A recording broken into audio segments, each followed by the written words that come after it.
Some houses have a history. This one has a hunger. The first thing Elara noticed was the silence. It wasn't the peaceful quiet of the countryside, but a thick, woolly void that seemed to swallow sound itself. The old Blackwood Manor stood before her, a hulking skeleton of Victorian architecture, its windows like sightless eyes watching the forest that pressed in on all sides. Her brother, Leo, had vanished here a week ago. The police had given up, muttering about another runaway. But Elara knew. Leo had sent her one last, frantic text, "It's not a house, it's a throat. And it's closing." She pushed the heavy oak door open, and it groaned on its hinges, a sound that seemed to go on for too long, as if the house were drawing a pained breath. The air inside was cold and still, smelling of dust, decay, and something else, something metallic and old, like dried blood and forgotten memories. The walls didn't just have ears, they had memories, and they were hungry for new ones. "Leo?" Her voice was frail, absorbed by the oppressive stillness. No echo. Nothing. She found his camera on the floor of the grand foyer, the lens cracked like a spider's web. Flipping it on, she scrolled through the last photos. They started normally, Leo's grinning selfie in front of the house, shots of dusty furniture, a grand staircase. Then, the pictures changed. A blur of movement in a hallway.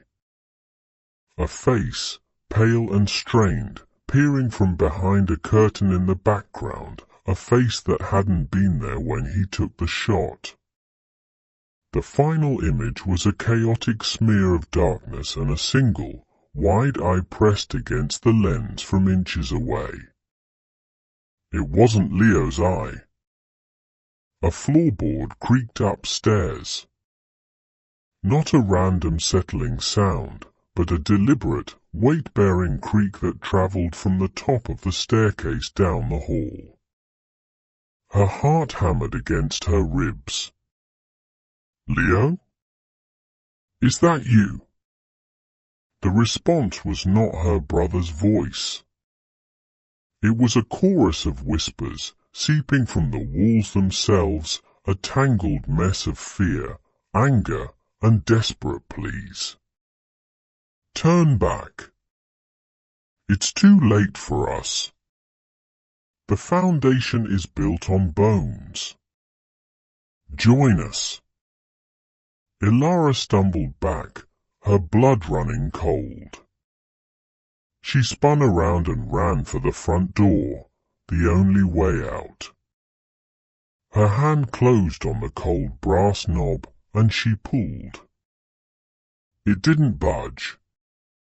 She yanked harder, throwing her weight against the solid wood. It was locked. No, not locked. Sealed. The wood seemed to have fused with the frame, as if the house had healed itself shut. Panic, cold and sharp, pierced her chest. She was trapped. Time didn't flow here, it pooled, stagnant and thick with regret. The next few hours were a blur of frantic searching. Every door she tried was either locked or opened into a room that shouldn't exist. A ballroom filled with the ghostly waltz of cobwebs, where a phantom orchestra played a discordant, slowing tune. A nursery where a rusted rocking chair moved by itself, its rhythm syncopated with a child's soft, weeping sob.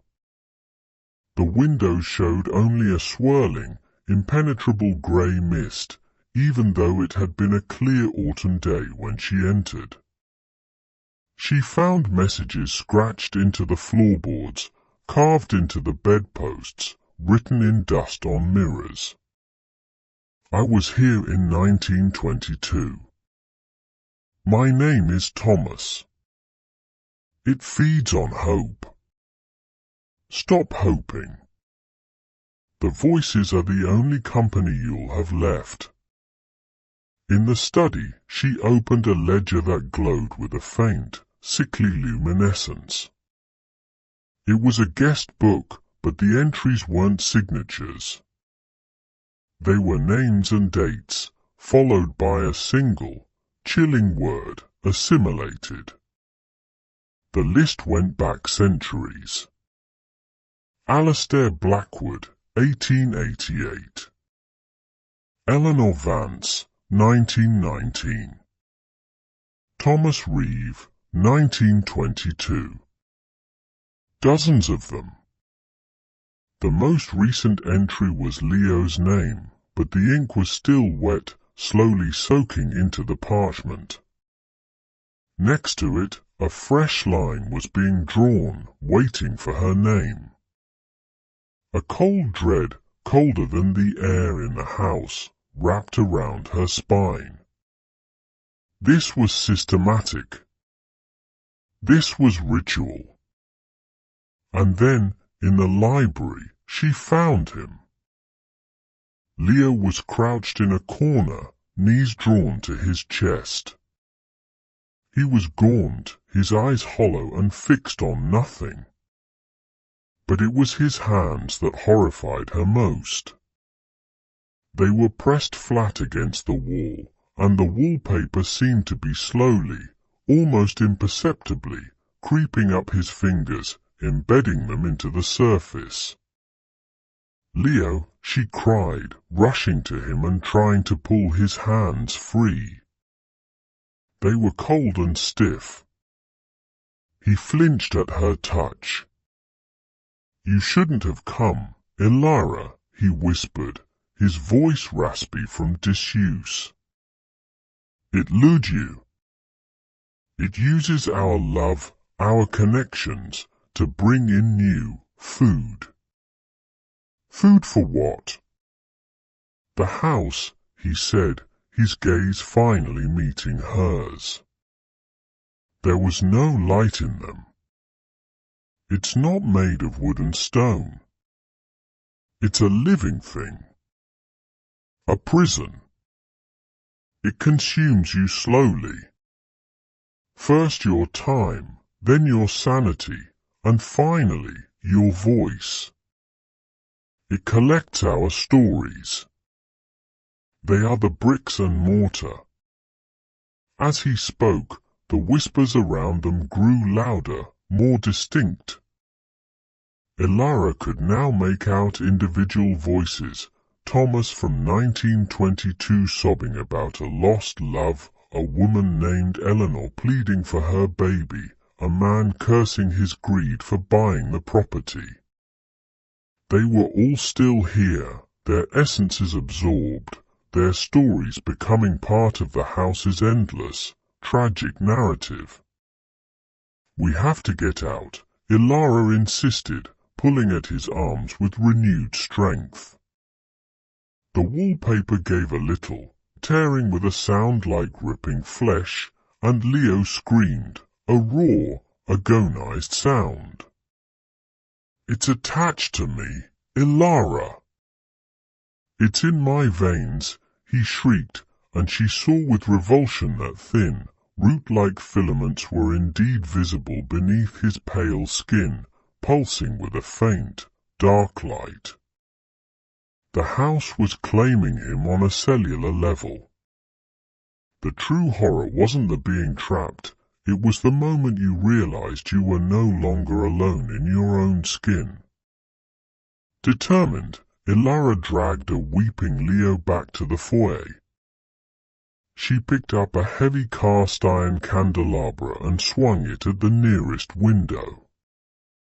The metal bounced off the glass with a dull thud, not leaving a single scratch. She screamed in frustration, and the house seemed to drink the sound, the whispers pausing for a moment as if savouring it. Then the walls began to change. The floral wallpaper began to blister and peel, and beneath it, faces pushed against the surface, the distorted, agonized faces of all those who had come before. Their mouths were open in silent screams, their eyes pleading. The house was showing her its trophy wall. The faces shifted and morphed, their features melting into one another in a grotesque tapestry of suffering. For a fleeting second, she saw Leo's face among them, his mouth forming her name.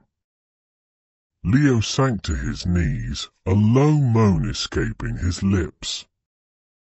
"It's starting for you now, Elara. Can't you feel it? The pressure? The memories that aren't yours?" She could. A coldness was seeping into her bones, a profound weariness that was more than fatigue. It was the weight of the house's history seeping into her soul. She felt a foreign memory flicker in her mind, the taste of gin, the feel of a 1920s flapper dress, the despair of a man named Thomas as he realized he would never see the sun again. Then another, the cooing of a baby, the scent of talcum powder, and the crushing grief of Eleanor as her child's cries were slowly silenced by the house. "No," she screamed, clutching her head, trying to evict the invading ghosts. The front door swung open. Sunlight streamed in, brilliant and golden. Freedom was right there, 10 feet away. The mist had cleared. She could see the path, the trees, the world. "Leo, come on," she yelled, grabbing his arm. But he was rooted to the spot, his body heavy as stone. "I can't," he wept. "It won't let me. I'm part of it now. My story is almost written." Elara pulled with all her might, but it was like trying to pull a tree from the earth. The house was reclaiming him. His form began to grow faint, translucent. The whispers swelled into a cacophonous, eager hymn, welcoming him. She watched in abject horror as his body dissolved, not into nothingness, but into a stream of shimmering, grey light that was absorbed directly into the nearest wall. A new pattern formed in the wallpaper, the faint, elegant silhouette of her brother's face. "Don't forget me, Elara," his voice echoed from 100 different places at once, already fading into the chorus. "But try to." With a final, agonized sob, Elara stumbled toward the light. She burst out onto the overgrown path, gasping the clean, fresh air. She didn't stop running until she collapsed at the edge of the woods, the sinister silhouette of Blackwood Manor still visible behind her. She thought she was free. The police found her, disoriented and babbling. They wrote it off as trauma. Leo was never found. But that night, lying in her own bed, the familiar silence of her apartment was broken. Faint at first, then clearer. A new whisper, tangled with the others, a voice she would never forget. "Elara, you left me, the house is lonely." It was Leo's voice. She shot up in bed, her blood frozen. The digital clock on her bedside table flickered, the numbers dissolving and reforming into a date, 1922. The scent of dust and decay began to tickle her nose. She looked at her bedroom door and saw, with a heart-stopping certainty, that the wood of the frame was beginning to warp and change, the grain twisting into the same pattern as the wallpaper in the manor.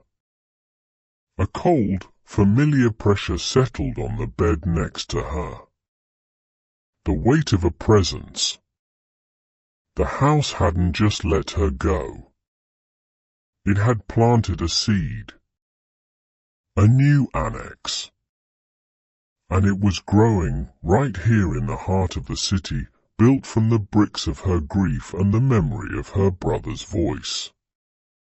You can run from the house, but the house knows how to follow. It doesn't need walls to make you a prisoner.